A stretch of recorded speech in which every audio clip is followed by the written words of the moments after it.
Bueno, vamos a entrar a la mesa, a la querida mesa imposible, que hoy sí es posible.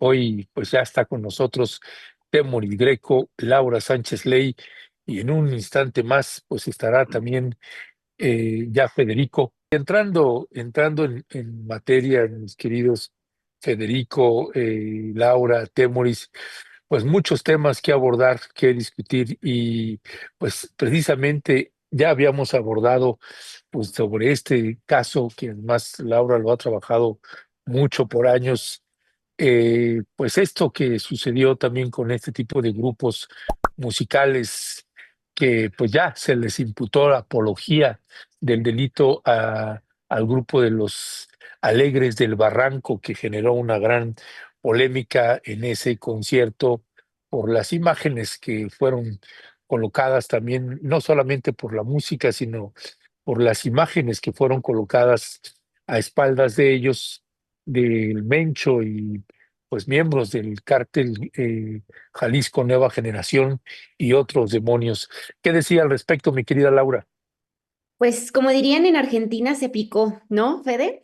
Ahora sí que se les picó, se les pudrió todo el negocio. Pues mira, no conforme con que ya habían puesto la imagen del Mencho semanas, días después del tema de Teuchitlán en Jalisco, los Alegres del Barranco continuaron poniendo estas diapositivas y estas imágenes del Mencho en otros conciertos. Después viene el tema de que les revocan la visa y se calman un poquito. Sin embargo, hace 2 días dijeron, bueno, nosotros no vamos a caer en el tema de la prohibición de los narcocorridos, que no hay una prohibición oficial. Me parece que empieza a ser también un tema propio, ¿no? A raíz de que les quitan las visas a los Alegres del Barranco, que otros grupos empiezan a sumarse a la iniciativa de no cantar estos narcocorridos por temor a que se les caiga el changarro. Eso es evidente, no hay un tema, para mí no hay un tema ideológico, es un tema de que me van a quitar la visa para trabajar en Estados Unidos y voy a perder a la comunidad mexicoamericana que me consume y que es mi principal consumidor de música a nivel mundial.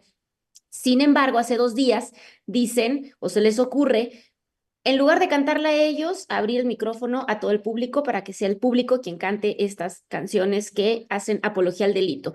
Pues el gobierno de Jalisco parece que más preocupado por esclarecer temas como el de Teuchitlán, que estaba atoradísimo, que pasó en manos de la FGR, y que bueno, ha sido un verdadero lío y un caos ahí la organización entre gobierno estatal y gobierno federal, perdón, entre Fiscalía Estatal y Fiscalía Federal, pues decide ponerse a trabajar según ellos y imputarles delitos reales a los Alegres del Barranco. El gobierno del estado anunció, junto con la Fiscalía de Jalisco, pues que van a ser imputados por el delito de apología del delito, que aparte es un delito, bueno, ya vamos a hablar ahora de él, pero raro, ¿no? Realmente no es que se imputa todos los días, no es un delito común. Ellos ya estuvieron ahí en una audiencia, en nada más y nada menos que en Puente Grande, Jalisco. Me parece que todo es súper simbólico, ¿no? Estamos hablando de un delito fuerte que tiene penas muy severas de prisión, perdón, económicas, pero también de prisión, que ahora, bueno, se le está imputando a este grupo, ¿no? Son 180 jornadas de trabajo a favor de la comunidad. Sin embargo, si hay, digamos, incitaron a un tercero a cometer este delito, pues puede ir aumentando la pena. Entonces, es un tema muy complicado que nos habla de cómo se está manejando el tema de los narcocorridos, ¿no? Sí me parece que ya hay ahora sí una evidente política punitivista desde el Estado, que te digo, yo preferiría que estuviera trabajando en el tema de Teuchitlán y en hacer las investigaciones pertinentes, sobre todo con el tema de los funcionarios municipales y estatales que habrían estado coludidos en el tema del Rancho Izaguirre, que muy preocupados por el tema de los Alegres del Barranco, ¿no?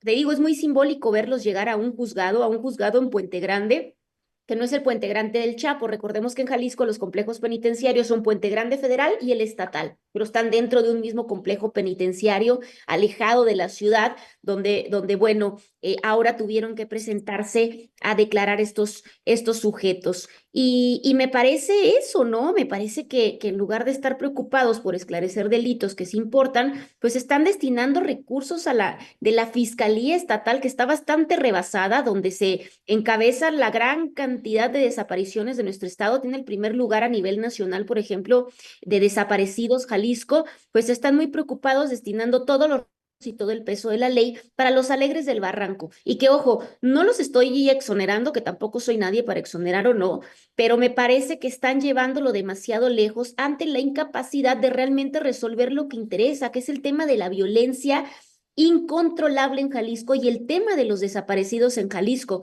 Están actuando de la misma manera que Donald Trump. De hecho, peor, Donald Trump les quita la visa y el gobierno de Jalisco los está tratando de imputar. Además, cuando lees las declaraciones del gobierno del estado, donde dicen que es inaceptable, que es una burla, que son unos reincidentes, que hay que poner penas severas, por parte del gobierno del estado, que por cierto, pues ha sido más que evidente la inacción del gobernador Pablo Lemus Navarro con el tema de las desapariciones forzadas y con el tema de la violencia y la delincuencia organizada en este estado. Entonces, me parece pues un dispendio de recursos para causas judiciales que realmente tendrían que agilizarse en un estado tan violento como Jalisco y donde han pasado gobiernos de todos los colores y realmente no se esclarece el tema de la violencia, siguen con los mismos números totalmente alarmantes y con una pugna interna entre el cártel Jalisco Nueva Generación y otros cárteles de la droga. Entonces, no sé, ustedes me dirán qué piensan, me interesa también mucho escuchar a Temo y a Fede,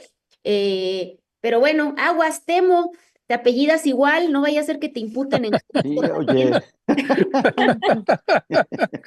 Pues ya te acaban de dar la palabra. ¿Qué nos puede decir este imputado? Oye, me sorprende el Lau, porque bueno, nuestra audiencia no lo sabe, pero no habíamos quedado en tocar este tema hoy, y hace un ratito en el chat, cuando Lau lo vio, dijo, pero ¿cómo? Pero si no habíamos quedado a hablar de eso. Pues mira, que tenía bastante que decir. Tengo que decir de Ese- algo. ¿A poco no Este, habíamos quedado? Újale, pues yo me equivoqué entonces ahí. Sí, amigo. Perdón. no, está muy bien. O sea, Lau da en un clavo cuando dice bueno, a ver, que queríamos ver esta energía y esta enjundia en Teuchitlán o en otros casos. A mí me parece que este grupo, los Alegres del Barranco, no son mis familiares, este, le pusieron el balón al gobierno del Estado para una operación de relaciones públicas, para que el gobierno del Estado y la Fiscalía, que están quedando tan mal por no hacer su trabajo, ahora de pronto se presenten como grandes defensores de la lucha contra el crimen organizado. Entonces, o sea, sí, yo creo, ahora, esto, o sea, si lo vemos desde una perspectiva teórica, el poder genera narrativas que trata de imponer para legitimarse ante la sociedad. Lo hace el poder político, lo hace el poder económico, por eso tienen a Televisa, Televisión Azteca y todo ese sistema con el cual promueven música que básicamente busca que la gente se quede satisfecha y conforme con el sistema de explotación que vivimos y del cual el poder político y económico surge. Y también el poder criminal lo hace. O sea, a mí me parece que en algunos lados, no en esta mesa, pero sí he visto un margen de ingenuidad. Al pensar que este fenómeno solamente responde, o sea, es como una expresión espontánea de lo popular, de la cultura popular. Cuando en realidad hay productores que están ligados con poderes económicos muy fuertes, que son entre la política y el empresariado y el crimen organizado, que es difícil distinguir, que promueven estos discursos y esta legitimación. Esos productores tratan de quedar bien con la gente que les organiza giras, que los invita, que les paga muy bien para ir a amanecer sus fiestas y que tienen interés en que la sociedad los vea bien, los vea como gente de bien. Esto no es un fenómeno ingenuo. O sea, tampoco es que los capos se pongan de acuerdo para promover esto. Cada quien tiene sus productores y sus intereses. Pero hay una operación o una serie de operaciones muy bien financiadas para para promover la imagen de figuras o de grupos del crimen organizado. Entonces, ante esto Ya- tenemos que hacer algo. ¿Qué es lo que podemos hacer? Esta ley de apología del delito. Es una ley que puede ser usada de muchas maneras y de maneras muy peligrosas. Claro. Leyes muy parecidas, por ejemplo, están siendo usadas en Alemania para perseguir a cualquier persona que saque una bandera palestina, para perseguir a niños que ondean banderas palestinas. Está lleno de videos de niños que están corriendo con 6 policías atrás. O sea, estas leyes acerca de la libertad de expresión son fáciles de manipular para que acaben siendo empleadas contra un dirigente social o una dirigente social, contra un grupo, contra una comunidad, contra gente que está haciendo reclamaciones legítimas. Es como aquella ley de los años 60 que el movimiento del 68 quería o exigía derogar, que era la ley del delito de disolución social. Bueno, son cosas que se pueden manipular para perseguir el pensamiento y entonces por lo mismo tenemos que ser muy cuidadosos. Yo creo que no está bien, o sea, no creo que vaya a servir de nada. Creo que va a ser contraproducente los que conviertes en víctimas y sobre todo estás usando una ley que probablemente o sea, tendría que discutirse, pero creo que debería de desaparecer.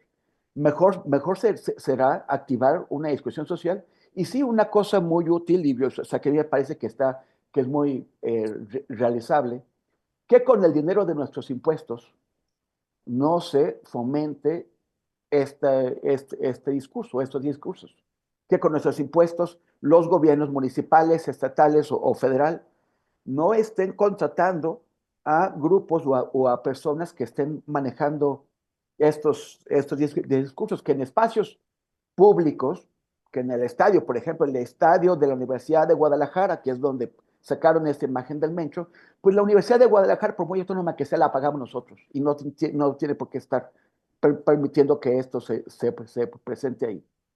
Pero eso también es paliativo. La lucha ante eso tiene que ser cultural, de educación, y pues por lo pronto tengo la impresión de que la vamos perdiendo. Temo, Y- y algo digo antes de pasar con Fede rapidísimo, que ya pasó en el sexenio de Calderón. Recordemos que durante el sexenio de Calderón se pusieron de acuerdo con municipios que daban permisos de filmación. Por ejemplo, ciudades como Tijuana y Juárez negaron muchísimos permisos de filmación porque consideraban que no eran aptas o que hacían ver mal a la ciudad con el tema del narcotráfico. Hubo muchas producciones que se cayeron porque decían, no, no me gusta cómo estás retratando mi ciudad. Y yo creo que al final del día, pues eso también ya se convierte en censura, ¿no? No sé qué pasará ahora, por ejemplo, con Netflix, si también se van a cancelar permisos de filmación porque están haciendo apología del delito, ¿no? Series como Narcos México y todo. Bueno, no sé, Fede, ahí Fede sé que va a dar en el punto también con el cine. Bueno, y tienes razón, Temuris. Lo bueno es que este no era un tema que habíamos acordado, pero afortunadamente aquí está Laura Sánchez Ley.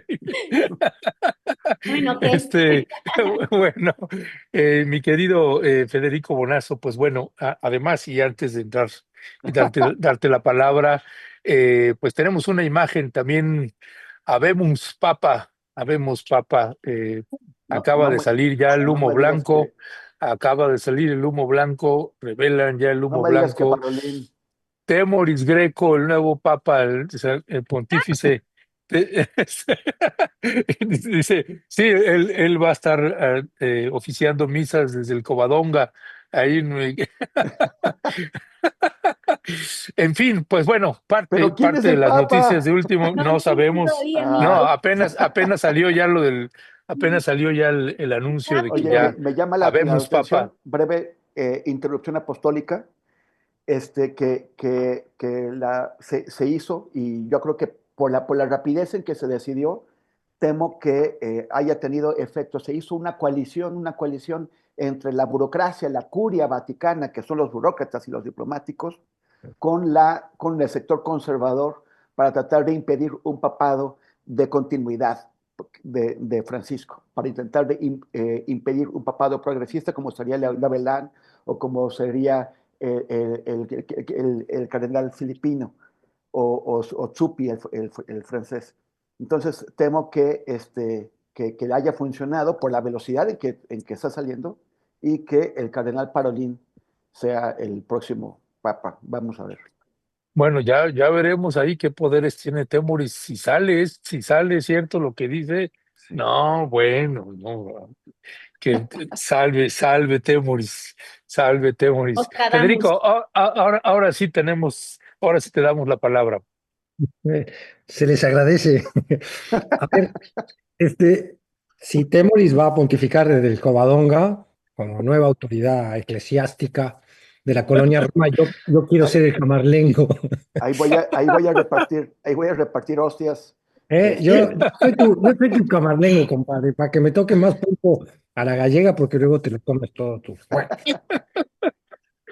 a ver, el tema de los Alegres del Barranco y de la censura, la fina frontera que divide la libertad de expresión del discurso de odio, es fascinante, de verdad que da para dos programas, tres. Eh, el cantante del Juguete Rabioso le dedicó en el Zócalo de la Ciudad de México en un concierto hace muy poco. Lo voy a decir como lo dijo él, que es un mal hablado. Dijo, esta rola mercenario va dedicada a ese pedazo de caca importante llamada Javier Milei. Y entonces yo me pregunto, ¿qué fue un discurso de odio? ¿Qué se puede hacer contra ese muchacho? Es pongo un ejemplo que me toca de cerca porque estar en un escenario te da un poder enorme a veces sobre la audiencia y es muy tentador caer en frases que pueden ser interpretadas por el bando al que no le gusta que toques a sus figuras y a sus líderes y a sus referentes, puede caer como discurso de odio. Yo creo que la distinción la hace bien el Código Penal en su artículo 208, donde dice que hay que incitar específicamente a cometer un delito, estábamos hablando del Código Penal mexicano, para que sea considerado incitación al delito. El solo hecho de referirte a un hecho delictivo incluso o a un personaje del crimen organizado mencionado no es incitación al delito. Incitación al delito es que desde alguna tribuna, frente a alguna audiencia, tú promuevas la ejecución de un delito codificado en el Código Penal.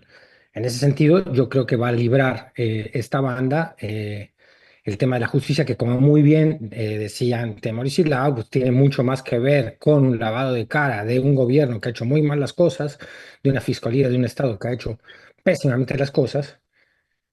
Paréntesis, excesivamente culpable también, según el fiscal Gertz Manero, que la culpará de todo, ¿no? Incluso del clima. Si viene un frente frío, será culpa, según Gertz Manero, de la Fiscalía de Jalisco, no tanto de lo que ha dejado de hacer una Fiscalía General de la República, que en el caso de Teuchitlán, por ejemplo, lo ha recibido hace ya suficiente tiempo como para que la culpa sobre la Fiscalía de Jalisco ya deje de ser un argumento para no dar explicaciones que la sociedad exige que se.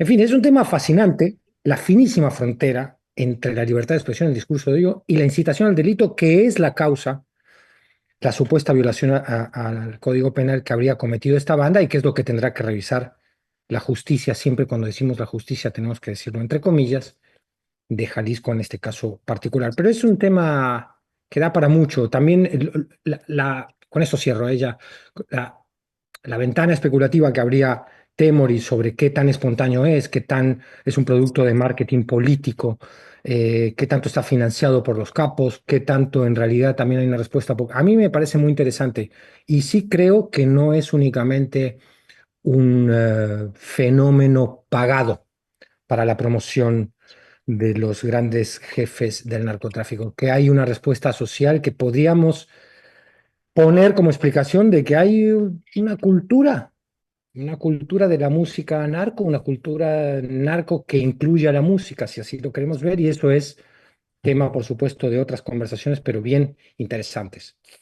Ujú. Sí, y bueno, tenemos otros temas para abordar.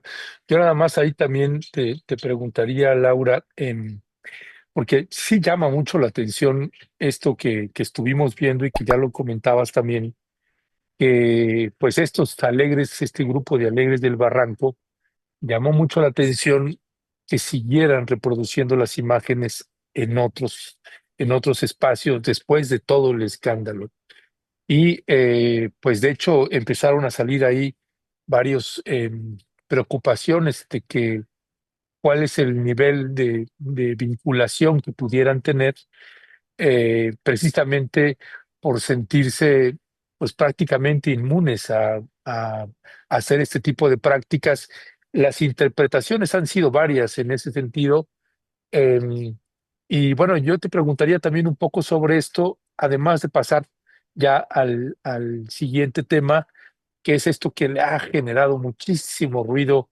Creo que es el primer escándalo fuerte que tiene Clara Brugada, protestas fuertes de un sector importante de la ciudadanía, de gente que votó por ella, con el nombramiento de Adrián Rubalcaba como director del metro. Eh, Laura, tu micrófono, tu micrófono.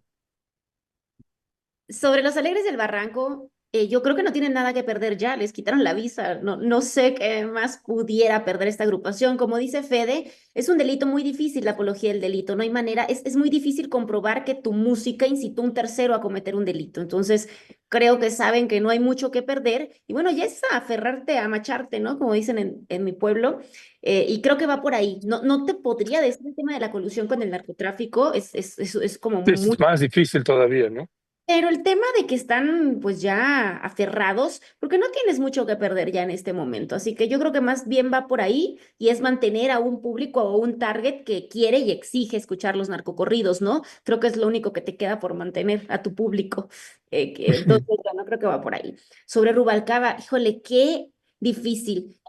Como si no hubiera sido suficiente el burdo romance, montaje, chisme que trataron de meternos Rubalcaba y Sandra Cuevas. ¿Se acuerda la gente de ese romance Sí, armado que sí, Ay, cómo sí, no, sí. pues sí, o sea, pero además, qué cosa, sí. Bueno, yo ni las fotos quisimos pasar No, nosotros de no. plano. Sí, Peña Nieto 2.0, ¿no? Con sus manitas, Pues sus es que sí, sí, sí. acuérdate que Sandra Cuevas, desde que llegó a la alcaldía, se puso en la alfombra roja. Ella siempre ha pensado en el cine. Entonces, pues pensó que era uno de esos romances de cine política, ¿no? Como se creyó La Gaviota o Anaí.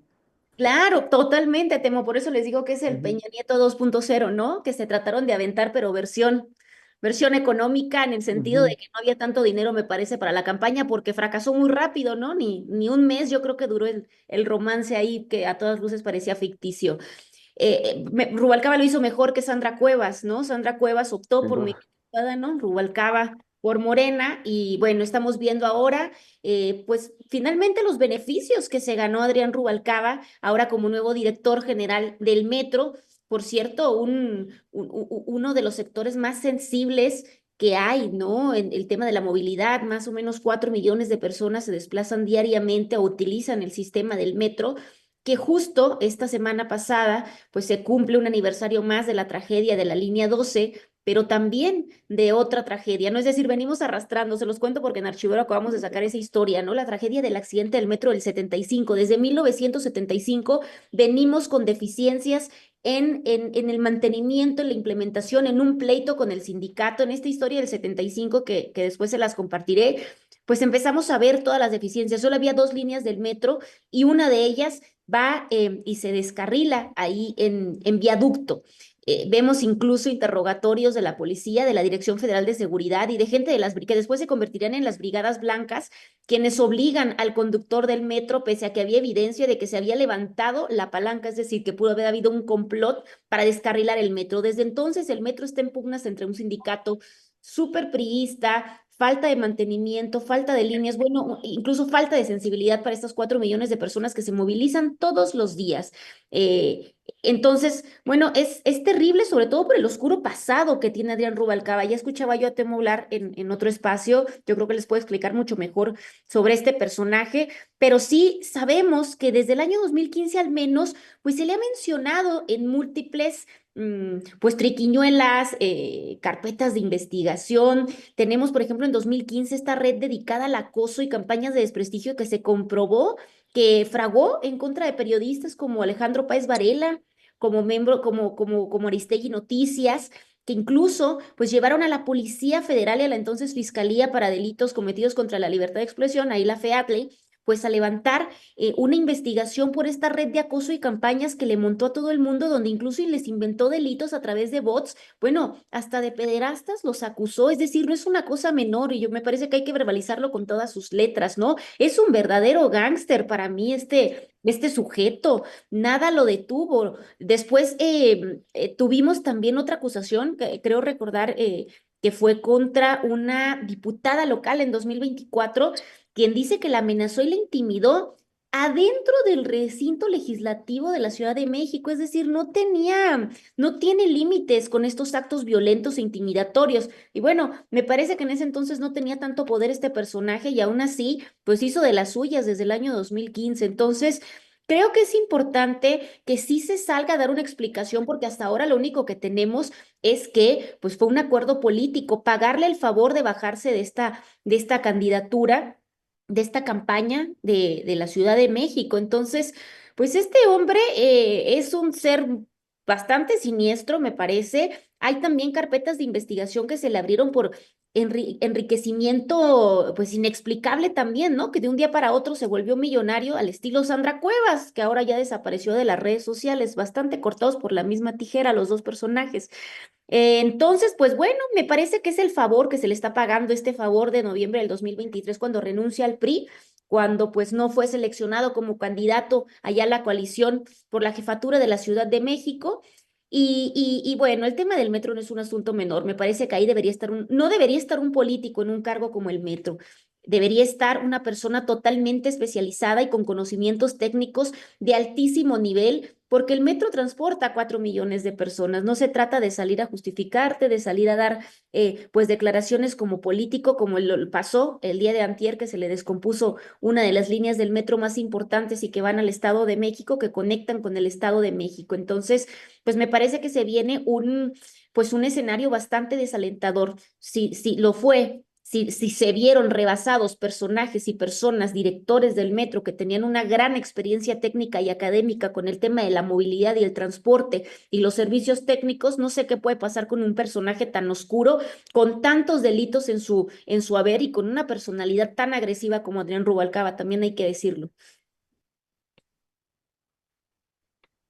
Gracias, gracias, mi querida Laura, perdón, lo tenía en silencio.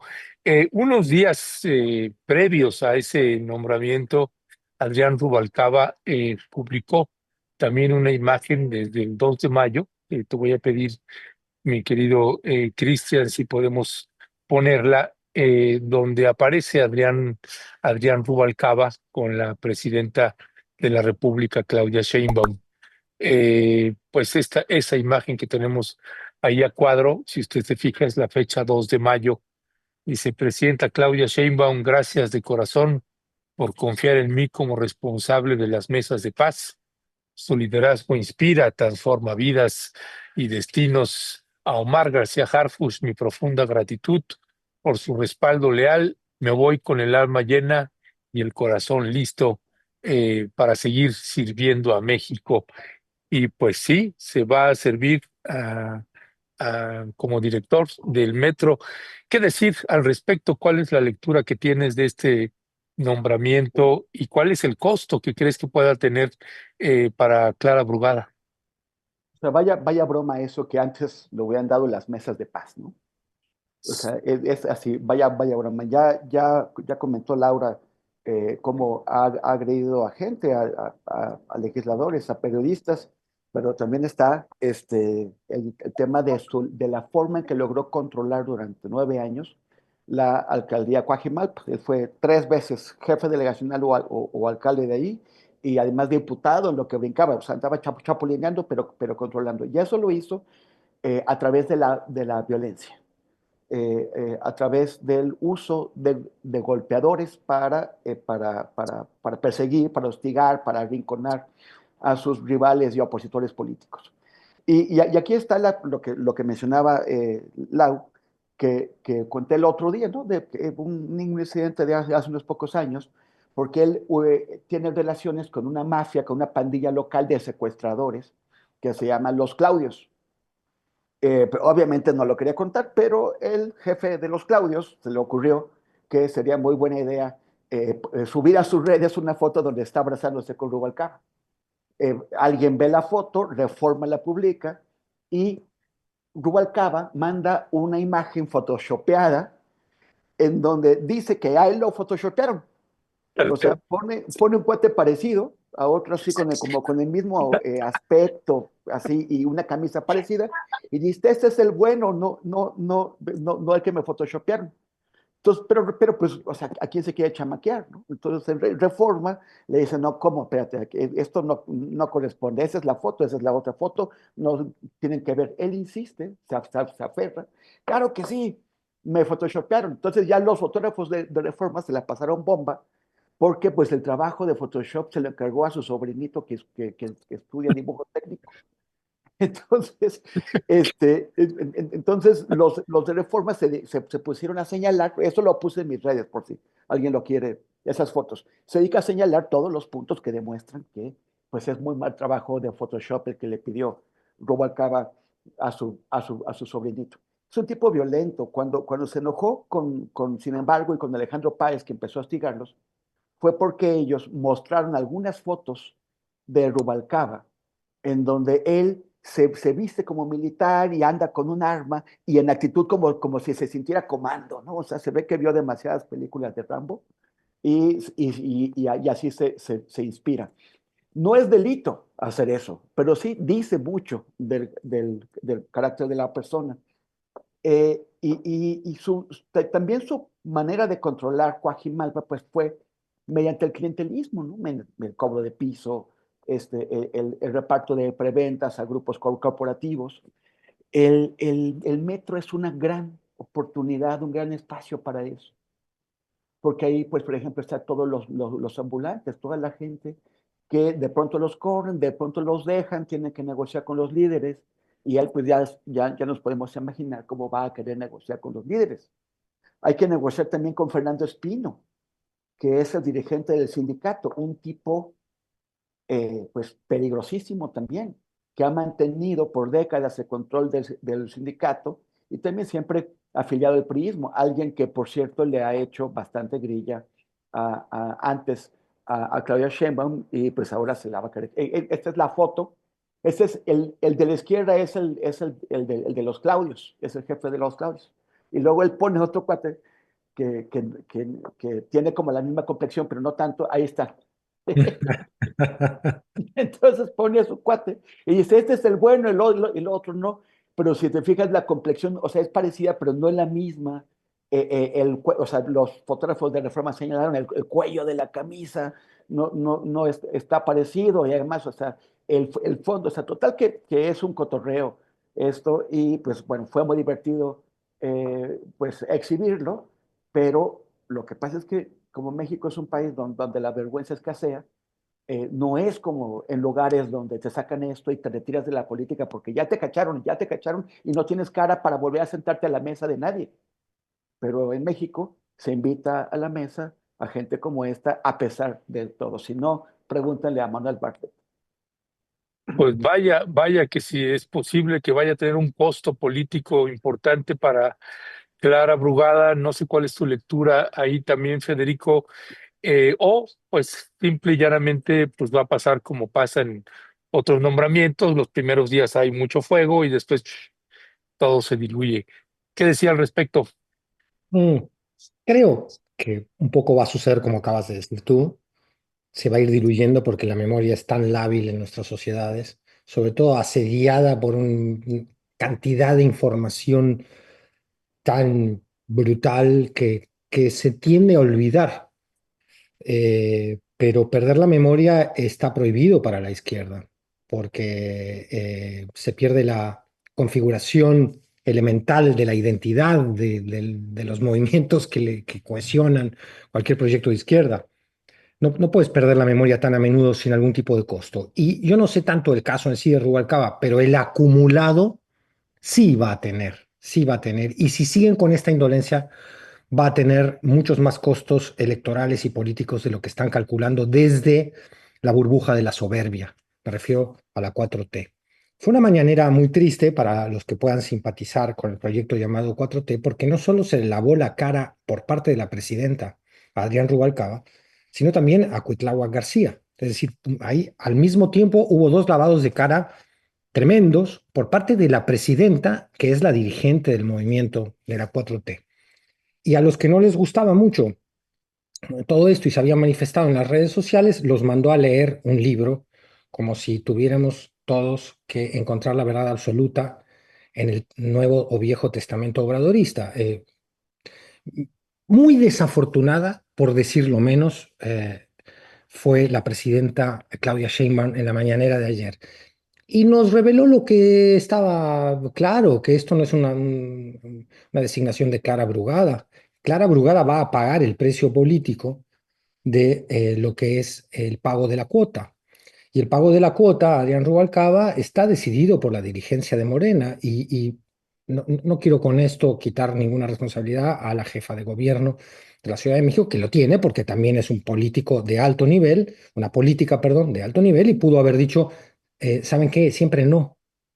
Páguenle la cuota en otro lado, aquí no usen mi territorio político, mi prestigio personal, porque claro, lo que vimos como reacción ayer en las redes, en las discusiones políticas, es mucha indignación, mucha indignación. Es un caso muy fuerte que además viene precedido por una carta de recuperar valores éticos que la presidenta le envía al consejo que tuvo lugar de Morena el pasado domingo. Y a los 2 días se nombra a Adrián Rubalcaba como director del metro. Es un insulto o una dejada en evidencia demasiado burda de lo que había propuesto la misma carta que manda la presidenta. Entonces, hay un juego retórico demasiado evidente, la construcción de la narrativa a la que se refería Temoris en su intervención antepasada hablando del otro tema No, que no, nos... no, ¿cómo que antepasada? Tienes que dar el minuto y el segundo. Eso le corresponde a la atenta audiencia de Romper. No, a ver, es muy frustrante y se le complica muchísimo la tarea a algunos personajes, como el que les habla, por ejemplo, cuando tienes que intentar dar a salir la pelea de no somos iguales. Es muy complicado que Morena vaya sosteniendo no somos iguales con este tipo de nombramientos, porque además, con esto acabo, no son personajes que entran en la periferia, ¿sí? Del movimiento morenista o del partido. Entran a cargos fundamentales y desde allí ejercen una política pública. Y esa política pública tiene muchas veces que ver mucho más con su oportunismo personal y su agenda personal que con el proyecto emancipador, transformador de esa 4T a la cual la T cada vez le está quedando más grande. Es una maniobra que paga un costo político que uno se pone a hacer un balance elemental y decir cómo es posible que en el cálculo del coste-beneficio se sigan haciendo este tipo de cosas. Y ahí hablamos sino de una ética, de un código de conducta.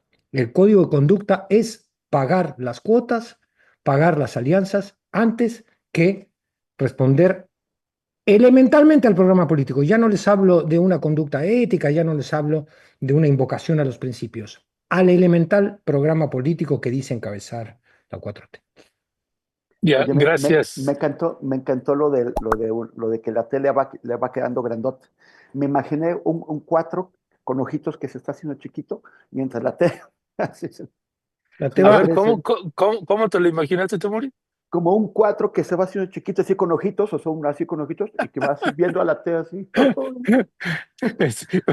ayer se está para un clip, Temuris haciéndole así. Bueno, gracias, Temuris. Laura, me quedo pensando ahorita que escuchaba a Federico y ayer también lo comenté un poco, a propósito de que acaba de ser precisamente el Congreso Nacional de Morena. Y esta carta que ahorita menciona Federico de Claudia Sheinbaum, pues altos contrastes, una cosa es la teoría y otra cosa están siendo los hechos. Tengo la impresión, ya me dirás tú cuál es la tuya, Laura, que hay un exceso ya de confianza de que pueden atreverse a tomar este tipo de decisiones y que pues va a tener un costo en un principio, pero después todo pasa y todo queda, pero lo nuestro es pasar. ¿Qué decir al respecto ahí, mi querida Laura?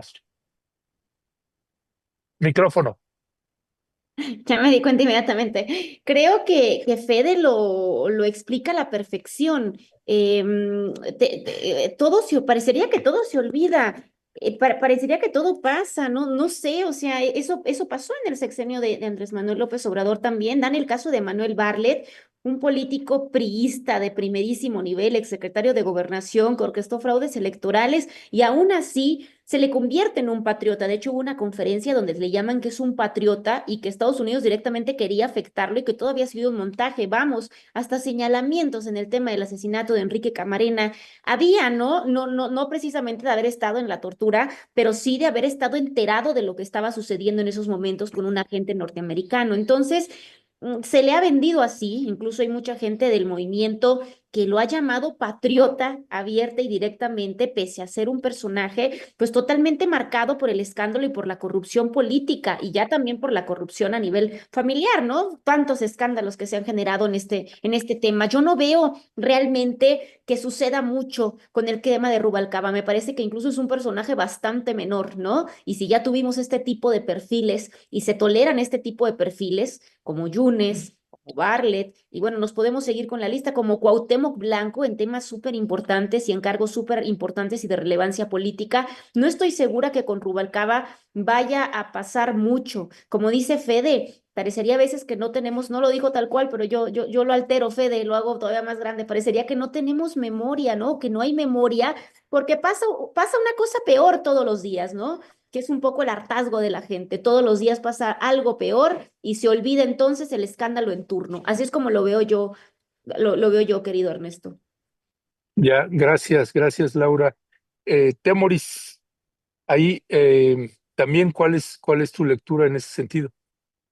Sobre el costo político, es Sí. que, me quedé pensando que íbamos a hablar de Donald Trump, entonces, No, si quieres, sí, si quieres, sí, podemos pasar a eso. Nada más a mí me parece importante esto que señaló Federico y ahorita lo comenta Laura. Si no hay una especie de ya excesos de confianza, ¿no? En este tipo de decisiones en donde se considera que va a pasar. sí, lo que creo es que uh, em, es muy difícil calcular, ¿no? Es una presa que de pronto se va llenando de agua, se va llenando de agua, y de pronto se pasa y pum, se va todo para abajo. Andrés Manuel les dejó pues una enorme confianza, efectivamente, porque todo se les resbaló, todo se les resbaló. No hubo manera, todo lo que le aventaron, todo se les resbaló. Con Ujú, justificación, sin justificación, más o menos, todo. Y en el caso de Claudia, pues hemos visto que en lugar del temido descenso, porque la ausencia de Andrés Manuel se temía que iba a provocar un descenso en el apoyo popular al proyecto, pues ha habido, o sea, tiene estos niveles alucinantes históricos y mundiales, ¿no? O sea, que son realmente alucinantes. Entonces eso, pues sí, hace que uno se sienta fortalecido, o bueno, que uno que quien detenta el poder se sienta fortalecido y pueda cometer excesos de confianza. El tema es si de pronto no se puede efectivamente romper la presa y se va a ir, o va a haber derrames pequeños que les den cuenta de que ya se están pasando de rosca y que pues es hora de medirle, ¿no? De bajarle 3 rayitas. ujú. Sobre esto que señalaba Temoris, el tema ya de Donald Trump.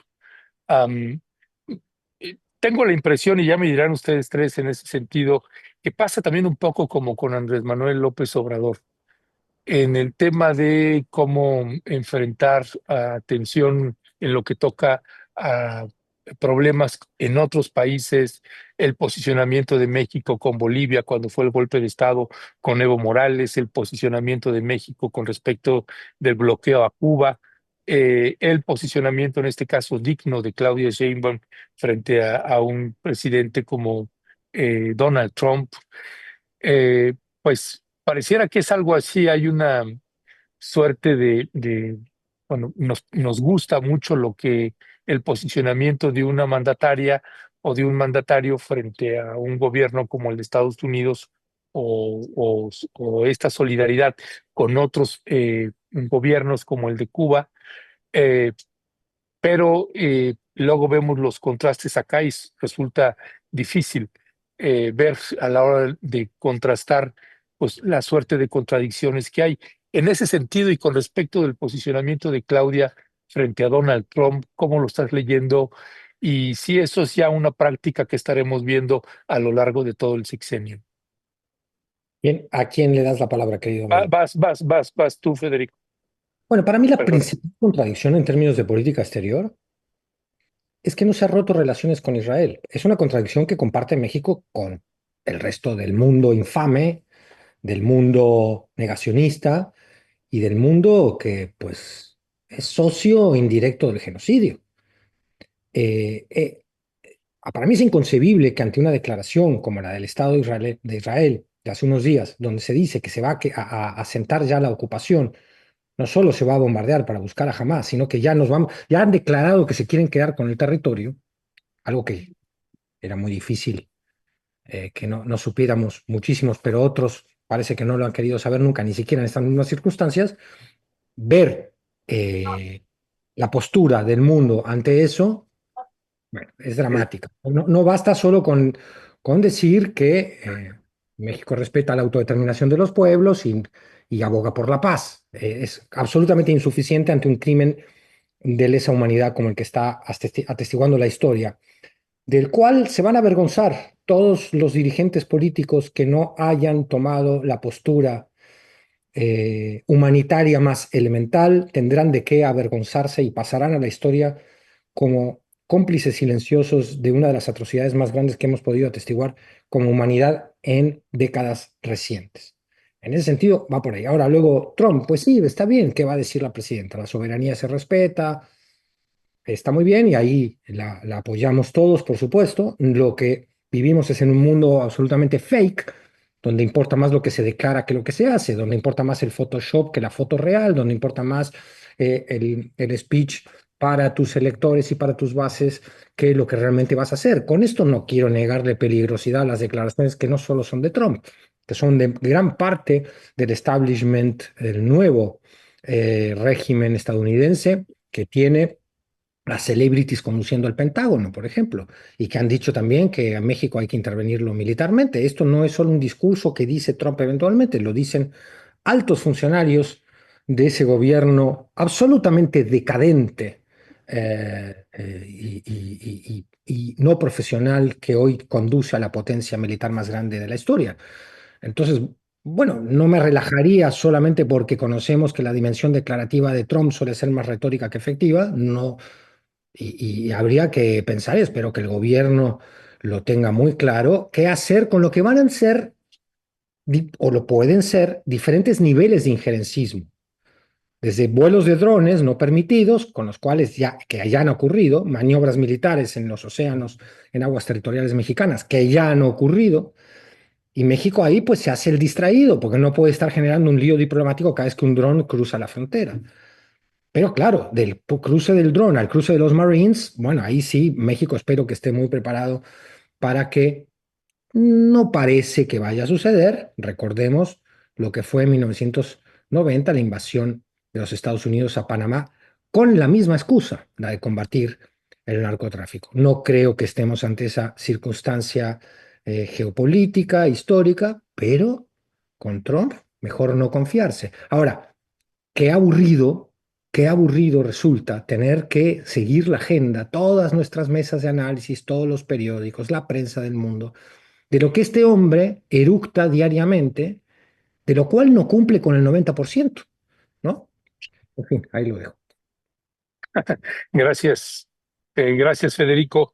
Laura, también el posicionamiento de Claudia frente a a Donald Trump, pareciera que es algo que vamos a ver durante todo el periodo de gobierno de Donald Trump y de Claudia Sheinbaum. ¿Qué decía al respecto también ahí en las respuestas que está dando Claudia y en esta suerte de contradicciones que vamos viendo?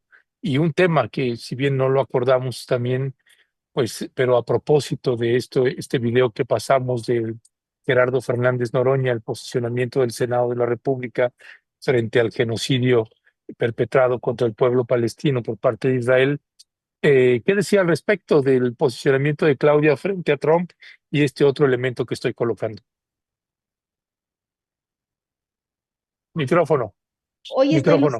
Hoy estoy lucida, sí, se los prometo. Mira, me parece bueno, evidentemente estamos en un posicionamiento típico de Claudia, que es pues, mantener la serenidad, ¿no? Ella misma lo dice, la cabeza fría, pero sobre todo digamos, a nivel intervención directa, no vamos a decir otro tipo de intervenciones, pero intervención jurídica, me parece que hay poco margen de maniobra por parte de Donald Trump. Hoy justo leía un artículo del doctor Lorenzo, era de, no sé si era Lorenzo, pero el tema de la intervención en Estados Unidos, pues hay muy margen de maniobra, sobre todo por las reformas constitucionales que ya establecen un blindaje jurídico para México, donde la injerencia externa, pues es complicada, ¿no? Estas reformas constitucionales que se promueven desde el gobierno justamente respaldan que México rechaza cualquier tipo de intervención para investigación o persecución del delito sin la autorización y colaboración expresa del Estado mexicano. Es decir, que de existir una intervención tendría que ser o tendría que venir por parte del gobierno de México, tendría que estar totalmente aprobadas. Me parece una respuesta contundente. La verdad, a mí me da mucho gusto que no se le dé margen de maniobra de ningún tipo a Donald Trump, porque como se los dije en algún programa cuando inició esta administración de Donald Trump, es que no se le puede dar ni la mínima cabida. Ya tuvimos otros gobiernos que permitieron la intervención estadounidense a través de dinero, ¿no? Directamente, el Plan Mérida, también la intervención estadounidense a través de armamento o equipo, se armaron a las policías, intervención ideológica, se llevó a las policías, estamos hablando de gobiernos priistas, pero también panistas más recientes, a capacitar a las policías y a los agentes de investigación mexicanos a Estados Unidos con ideologías norteamericanas totalmente conservadoras y totalmente represoras también. Entonces, eso es de lo que tenemos que cuidarnos, no de una intervención donde venga el ejército, intervenga, viole fronteras, mate soldados. No estamos hablando de ese tipo de intervención. Estamos hablando que pudiera haber estos dejos de entrada para Estados Unidos, como sucedió con la DEA, como sucedió con la CIA, como sucedió con el FBI. Durante la administración pasada, lo hemos platicado, se promueven reformas que me parecen totalmente innovadoras y que van a la par con el tema de la soberanía nacional, que son estas leyes para regular este tipo de agencias extranjeras en México. Se les empieza a condicionar para que tengan sus reuniones y tienen que avisar y anotar todo en una bitácora. Entonces empiezan a pensar mucho más en tema de intervenir en asuntos del gobierno mexicano a través de Estados Unidos. Entonces es de lo que tenemos que tener cuidado de este tipo de maniobras. Por eso te digo, son las declaraciones, como dice Fede, ¿no? Totalmente informales por parte del presidente Donald Trump para crear este tipo de escenarios, este tipo de caos y que todo el mundo esté hablando de él y cómo es un magnífico presidente. Lo que sí es una falta de respeto y de una misoginia total y de un machismo total, es decir, que la presidenta le tiene miedo a los cárteles de la droga, que está temblando de miedo y que pues él, el hombre, tiene que venir a resolver los problemas a México.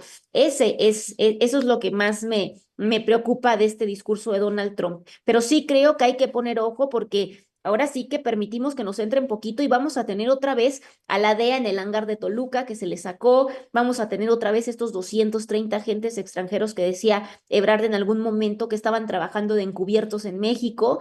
Y bueno, vamos a tener otros eventos como el del Mayo Zambada, si no se cuida. Te digo, ahora tenemos pues este tema por mandato constitucional un poquito resuelto o blindados, pero bueno, vamos a ver qué es lo que sucede. No creo en esta injerencia directa, como te digo, pero sí creo que puede haber injerencia de manera muy velada, como ha sucedido con el tema de las entregas de los capos de la droga.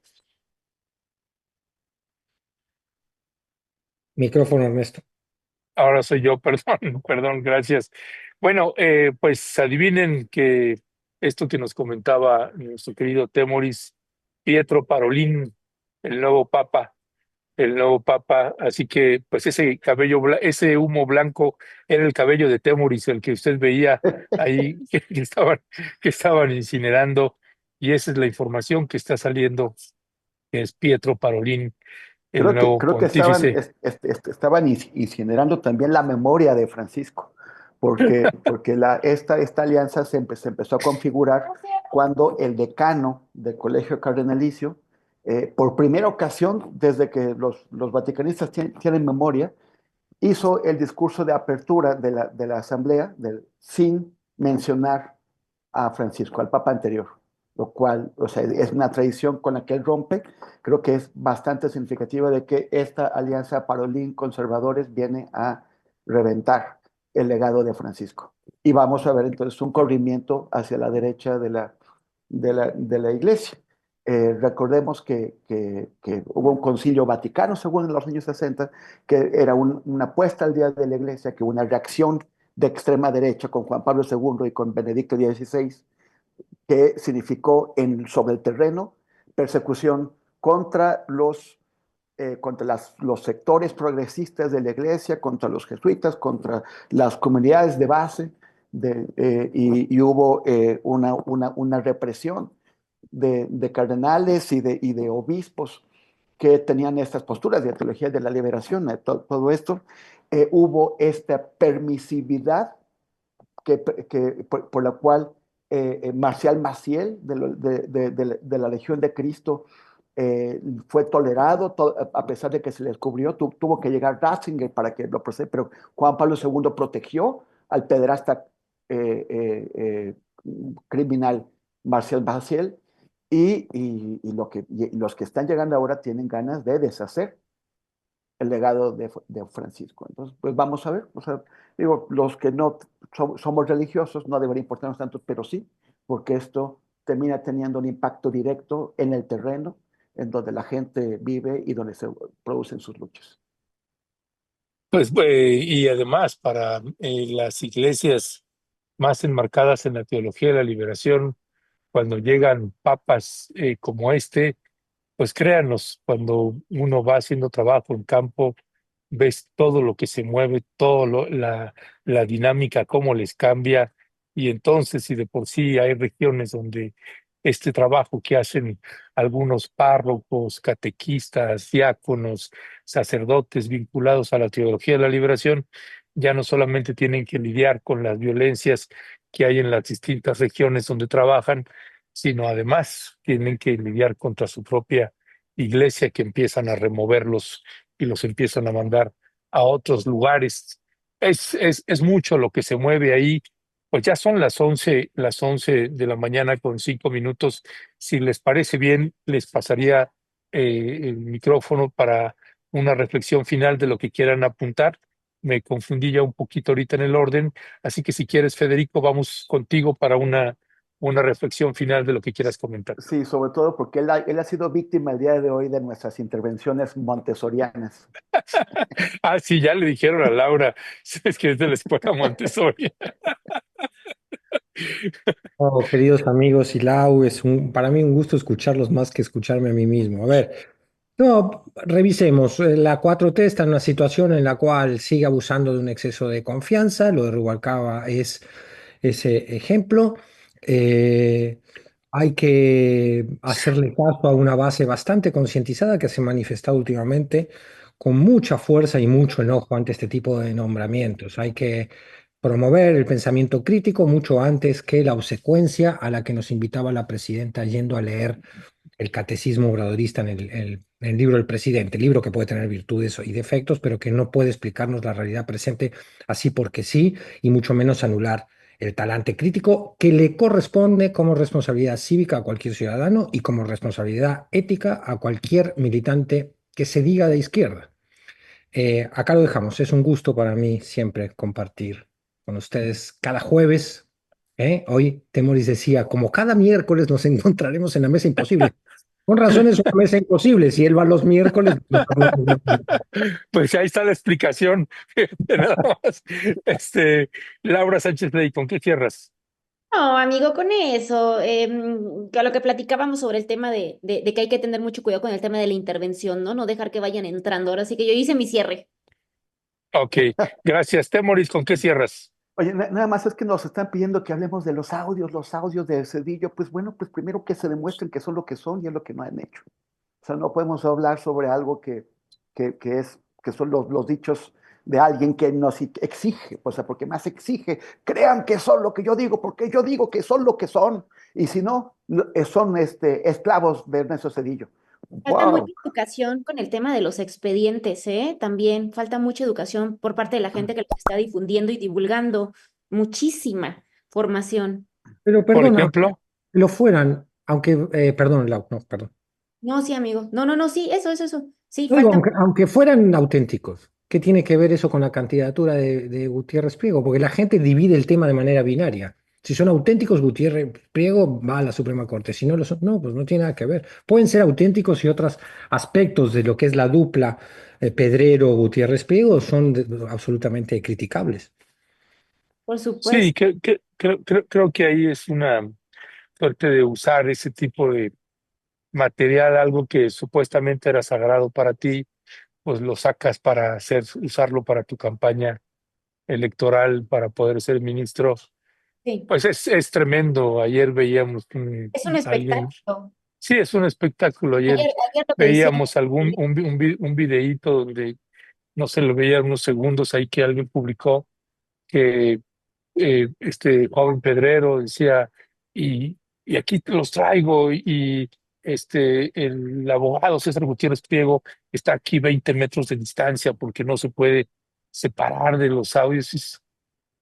Por el amor de Dios, Hay un tema de memoria pues, histórica, querido Ernesto, yo creo, y no se está trabajando con los parámetros de la memoria histórica, ¿no? No puedes usarlo como show político, un tema tan delicado como la memoria. Mira, nosotros justo, perdón que me estemos dando promoción archivero, pero sí creo que hay que trabajar con mucho cuidado todos los documentos, desde la cuestión técnica, física, hasta la cuestión de cómo manejas. A mí lo que me llama mucho la atención es que de repente cuando algunos sacamos cosas que no les gustaron, como el tema de Gutiérrez Rebollo, ellos decían, es que están tomando documentos de la PGR y no le puedes creer a la PGR porque las autoridades son quienes construyen estas causas judiciales. Hoy ellos traen un expediente que exhiben que construyó la PGR. ¿Me explico? mm, Paseando. claro. Y hay que creerle irrestrictamente porque si no te ponen o te colocan en el lugar en el que tú eres ahora aliado o defensor de Cedillo. O No sea, es. eso, imagínate, o sea, de pronto resulta que Cedillo, que ni siquiera se preocupa por ellos, que ni se ha acordado, que ni los pela, o sea, que no le importa lo que digan sobre esto porque no tienen ni pies ni cabeza, de pronto ahora uno está con Cedillo, mira, o sea, con el tipo, o sea, nos hemos cansado de denunciar el Fobaproa, Acteal, o sea, los crímenes que cometió, los abusos, cómo seguimos pagando una deuda eterna que afecta el presupuesto y entonces las obras públicas, y o sea, bueno, no. Ese tipo dice, si no crees lo que yo digo, entonces te paga Cedillo. Wow. Pero bueno, Oye, Ahora ¿eh? sí. pero Nacional. lo que quería decir es insistir en esto. Cada vez está peor la cosa en Gaza y siguen las cosas. Hay World Central Kitchen, que es la cocina central mundial, es un proyecto de un chef español muy famoso para que estuvo preparando comidas durante todo ese tiempo en Gaza y que también alimentó en Israel a víctimas de los ataques de Hamas. O sea, ellos no tienen partido, están intentando ayudar aquí o allá. Ayer anunció que ya se quedó sin una cosita de pan, de harina, que ya no puede preparar más, o sea, mostraron fotos de esos almacenes vacíos y eso fue el bloqueo absoluto que tiene Israel sobre Gaza, además de lo que ya mencionó Fede, sobre esta ya abierta conquista y reducción de los palestinos a campos de concentración. O sea, Israel está ahora sí ya abiertamente avanzando para encerrar a los palestinos en campos de concentración nazis. Sí, y de hecho también ya en la otra información que nos está llegando, están ya forzando de manera verdaderamente importante a Jordania para recibir ya a varios palestinos y lo mismo a Egipto. Y además la condición extrema a la que se está llegando es o los reciben o van a perder la vida todos, ¿no? Pues imagínate nada más el dilema también para estos países. Estamos preparando también una serie de publicaciones que haremos de los campos de refugiados de Jordania, de los campos palestinos de refugiados, tres campos de refugiados, donde precisamente pues hay una situación tremenda en esos campos de refugiados, que hay muchas críticas ya en la manera en cómo están siendo atendidos o tratados también estos campos de refugiados, y están forzando ahorita para que los gazatíes que vayan a salir eh, se vayan para esos 3 campos de refugiados. Tiene 7 Jordania, campos de refugiados de palestinos, y de esos 7 están planteando que se vayan a 3. Eh, y es a todas luces, además, en la forma en la que estamos documentando lo que está pasando ahí, no solamente son campos de refugiados, son campos de segregación racial importantísima, y el peor trato que reciben, por ejemplo, de los 3 campos de refugiados que visitamos, el peor trato es en el campo de refugiados que atiende específicamente a gazatíes.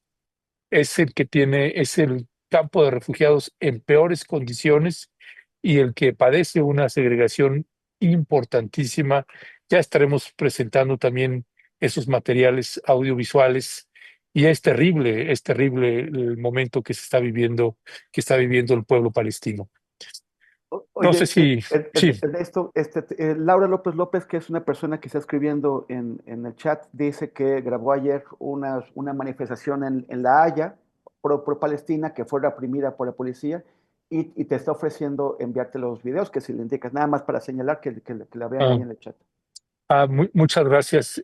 Ahí ahorita le escribimos a Laura López López. Gracias por el comentario, Temoris. Pues Laura, Temoris, Federico, siempre un Bueno, escandaloso placer. Gracias, amigo. Fuerte abrazo. un Gracias. bonito momento del día conversar con ustedes. Hasta el Sí, próximo, Amigos, hasta el próximo miércoles. hasta el Hasta próximo el miércoles. domingo, nos vemos el domingo. nos vemos en Adiós. nos vemos en el Vaticano. Hasta pronto. Chao, chao.